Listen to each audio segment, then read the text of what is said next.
नुसरत फिरोज़ मां रिपोर्ट कर रहा है रिज़वान अली जुमानी। मोरो बार एसोसिएशन पारां नौजवान गनी अमान चांडियो ऐं सरमद मिराणी खे खंभण वारे अमल ख़िलाफ़ अदालतुनि जो बाइकॉट करे वर्क सस्पेंड रखियो वियो।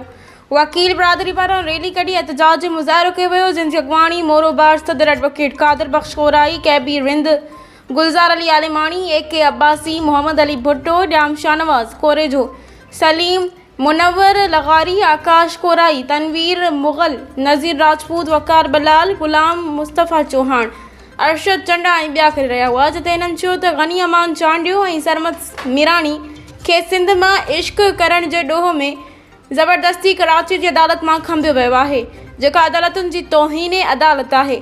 अहिड़ी किरियल अमल जी जेतिरी बि मज़म्मत कजे उहा ओतिरी ई घटि आहे। असां सिंध जे वकीलनि खे गुज़ारिश कयूं था त सॼी सिंध जे अदालतुनि जो बाइकॉट करे वर्क सस्पेंड रखियो वञे, छाकाणि त पाकिस्तान जा कुझु इदारा मुअज़्ज़िज़ जजिस जे ऑर्डरनि खे हवा में उॾाए पंहिंजी अदालत लॻाए वेठल आहिनि। अहिड़नि इदारनि ख़िलाफ़ हिकिड़ी ताक़तवर गॾिजी तहरीक हलाइणु घुरिजे।